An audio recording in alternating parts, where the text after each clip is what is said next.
Hey, I'm Dr. Marci Lynn Jackson, and welcome back to my channel. Hi, guys. Listen, we have been fighting from a fixed place of victory. We have been engaging our faith. We've been worshiping God, and we have been winning over here. All right. And so I'm going to call it in this series this year about looking at David's life looking at his life through the Psalms and making parallels and how we can win in this lifetime and experience God's goodness right here where we are in the land of the living. So listen, today we're just going to jump off into it. Let's go. See you there.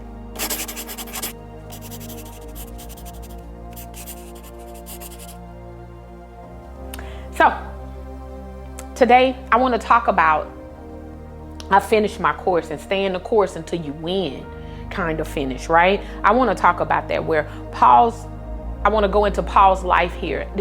Many of us, we've heard this scripture. We actually hear it at sermons at funerals. But I want you to look at it from a place of victory when God has put a task before you and he has called you to it, and it has been something that you have been enduring, and you get to the end of it, and you get to the end of it and experience the victory that he called for you to, what you saw at the beginning, right? Where he says, I'm going to do a new thing and I'm going to announce it. Well, you are in the new thing. It's like the children of Israel got to the promised land. They received their promise. That kind of victory, not the end of your life, but the end of a struggle.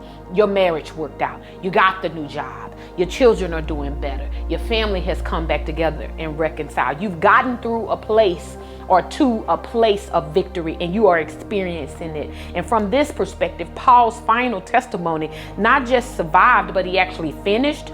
Now, I'm not talking about the end of your life here, but how did he get to this place? He says, I have fought the good fight. I have finished the race. I have kept the faith. Let's look at it from that standpoint. Is that Paul, he does not celebrate comfort. He celebrates completion. And so it's not it's collective where you're looking over your life and you want the Lord to say, well done, thy good and faithful servant, right? You want that. But I also want him to say that when he's asked me to do something, I obey and it comes to pass. I want him to say, well done, thy good and faithful servant. Let's move on to the next. I want that. And I want that for you. That's where you are right now. That's what you're about to go through if you haven't already. Paul, he doesn't celebrate that. This is vital for what we are doing, what we've been talking about, because faith is not proven only in your breakthrough moments. Faith is in the hallways. It's proven in you staying in it, right? It's proven in staying power. In a marriage, it's so easy to give up and quit, right? It's so easy to throw in the towel. Even when something as egregious as infidelity happens, or someone, things are happening in your marriage, it just that where you guys are just not in sync, and it's going to be it's so messy to get to the end. You rather not do that work. But the staying power of a well done, I have fought the fight kind of faith is that you stay in it. Let's look at David. David and Paul, they had different callings, but they had same staying power. They stayed in the tension. They didn't leave it. David, his course was a shepherd, a fugitive, a king, a father, a psalmist, a repentant sinner, and an enduring worshiper. David was a worshiper. He just was going to worship the Lord. I don't care what I'm going to worship the Lord. When he told Saul's daughter, I will get even more undignified than this. You think this bad? All right, I'm going to worship the Father. Both teaches us the same, though, where Paul here, he was a persecutor turned apostle, beaten, imprisoned, misunderstood, yet he was steadfast. He stayed with it. The righteous are not those who never fall. They are those who keep coming back to God and keep moving forward. All right. So in Psalms 37, where he says, do not fret. Let's turn there. Let's go to the Psalm, back to the Psalms, which is where we are this year. Psalms 37 is David's mature counsel near the end of his life. But remember, we're talking near the end of a situation here. But Psalms 37 is one of mine too. I love this psalm. I got it underlined here. Oof, can you see it? I don't know if you can. Wouldn't you see my Bible? This is one of the better ones, but I have it where it says at the top of each verse, it says, do not fret, trust in the Lord, commit your way, rest in the Lord and wait patiently. This psalm is not for beginners. It is wisdom forged in experience. This is one of those who, for an experienced saint, somebody who's been through some things, somebody who, has been around that mountain and have seen God deliver and set free and change their lives, and is going through something right now or coming out of something where God is saying to you, trust in the Lord, commit your way, rest in the Lord. Make sure that you don't fret because of evildoers. He's saying, stop it. The psalm is saying to you that it is wisdom forged in your experience. Is that what David is teaching us, is that he wants you to stop envying evil people's speed. Like, don't look on social media thinking that, man, their marriage goals, their relationship goals, and they must be doing something right and we doing something wrong. I'm gonna get out of this. Or, I can go over here because the grass is greener on the other side. Yeah, let me use my wisdom in what I need to do, and stop measuring their timeline up against mine, that I think I should be through this, I should be in a better place by now. I should have gotten through this by now, and then I give up. I need to stay the course. I need to learn how to be patient in this and let it have its perfect work, because I don't know how long this war was supposed to last, but something in me needs to stay in the middle of this fire until I can see God's image in me, and I am not to move. Hebrews 12:1-2 says, run with endurance. Run with endurance. Let us run with endurance the race that is set before us, looking unto Jesus, who is the author and the finisher of our faith. Not like, let's go. Hebrews, back here, past Thessalonians, 12:1-2. That's where we are. Let's get over here. Therefore, we also, since we are surrounded by so great a cloud of witnesses, let us lay aside every weight and the sin that so easily ensnare us, and let us run with endurance the race that is set before us, looking unto Jesus, who is the author and the finisher of our faith. All right. So endurance here in this scripture is not passive tolerance, like I'm just going to take it. No, it is faith under pressure that refuses to release its grip. So I'm not going to let you go until you bless me. All right? Looking unto Jesus. This is how you finish. That's how you finish. Not by looking at the crowd and the competition or the delay, but fixing your gaze on Jesus, like Jehoshaphat went to the Lord. He sought the Lord. I sought the Lord, and he heard and he answered. Go to the Lord. That's how you do that. That's how you finish. You stay in the tension. Let's go to Galatians 6:9. Staying in that tension, staying with it. Some of you jumping off way too soon. I didn't tell you to move. You moving because your flesh got weak. But that's fine, your flesh get weak. That's why you fast, so that you can bring your flesh into subjection to Christ. You tell your flesh what to do. That's how you tell would you let your enemy do what they want to do? Sometimes your flesh is your enemy, always against the spirit. You train. That's why you fast, to train your body who it is to obey. That's what you do there. Galatians 6:9. And let us not grow weary while doing good, for in due season we shall reap if we do not lose heart. And so here is, let us not grow weary while doing good. That implies weariness. It's going to come. You will feel that. You're going to have fatigue. You're going to have muscle fatigue. You're going to get tired. You're going to have prayer fatigue. You're going to have praise fatigue. There will be times but that's why it's just not one way to do things. That's why you got to listen for God to tell you what to do, because in your tiredness, there were times where I didn't have words to say. I just had to pray in the spirit because my natural words failed me. So when weariness come, also you're going to have temptation to stop. That's going to come. Like, I'm done. I'm tired of this. It's not working.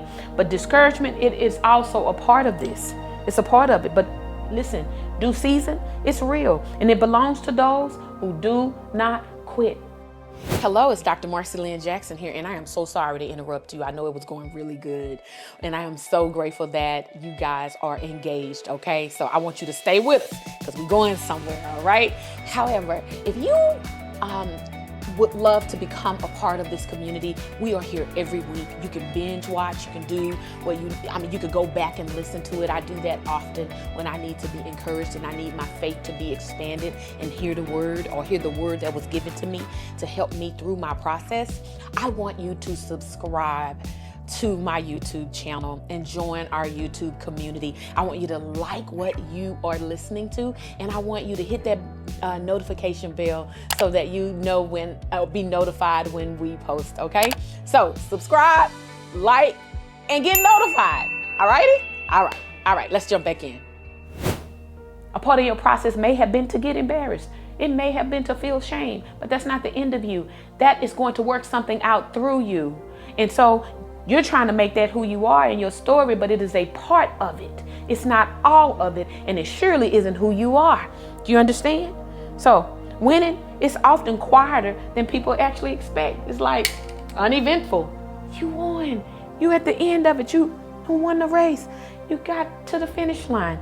You made it. And it looks not like what you think victory looks like. It actually looks like consistency. That you showed up every day. That you didn't quit.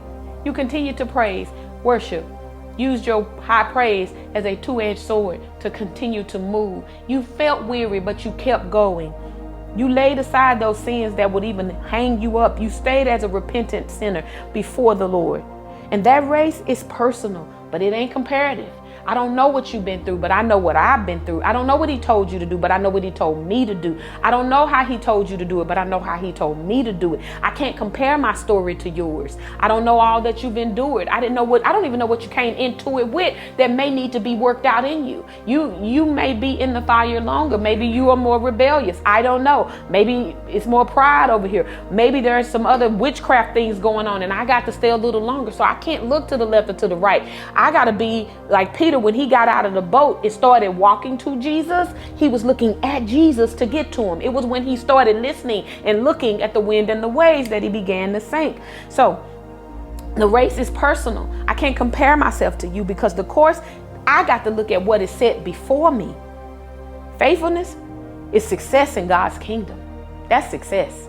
That consistency, that faithfulness, that I keep showing up, that I'm going to be faithful to this so that he can make me ruler over many. So finishing matters more than me flashing and high capping and balling out of control. Me actually showing up and finishing this is what matters most. So I want to share something with you. Where are you tempted to give up too soon? That you get yourself up out of the race. You throw in the towel and he's saying, stay with it, stay with it. The hang up that you have to give up, let that go and stay in the tension. Have you mistaken slowness for failure? That you haven't made it there by the time you thought you should make it, and now you have deemed yourself as a failure? Are you looking at a bankruptcy as failure, and that is just a means to the end? Your success is still on the other side of that. That's a part of it. What would it look like to finish with integrity? That you did what the Lord told you to do. All right, this is a simple week for us, is that we're looking because we have won. Oh my God, it's sweet and it is victorious. And you are thanking the Lord because the Lord answered your prayers. He's done what he said he would do. And right now you are in a new place. And we need to be talking about some new stuff. We're going to see our next series, what it will be about and how the Lord is going to meet us there because you endured the fight. And I'm telling a lot of you, those of you who have not gotten quite to that point yet, it's coming. Don't give up. Don't give in. I understand your flesh is running crazy right now, fast if you need to bring it into subjection. But I want you to do some declarations and some decrees over your life right now. And you tell yourself, I will fight the good fight. I'm not going to quit. I'm going to fight the good fight. And I will finish my course. I'm going to do what he said. And I will keep my faith in it. And God's due season belongs to me if I don't quit. David and Paul both of their lives, it teaches us the mark of a mature believer is not that they never faced resistance. It is that they stayed the course long enough to see God prove himself faithful. I know you want to see it. I know you want to experience it. It is the most sweetest thing. It is. It is the most sweetest thing that you get to see what God says he's going to do for you. He told you at the beginning, and maybe months or years later, here it is, and you are there, and you have made it through, and you now can be deemed more than an overcomer, more than a conqueror through Christ Jesus, because you believed. Victory sure is sweet. May the Lord bless you and keep you. May the Lord make his face shine upon you and be gracious to you. May he lift up his countenance towards you and give you peace. I will see you on the other side.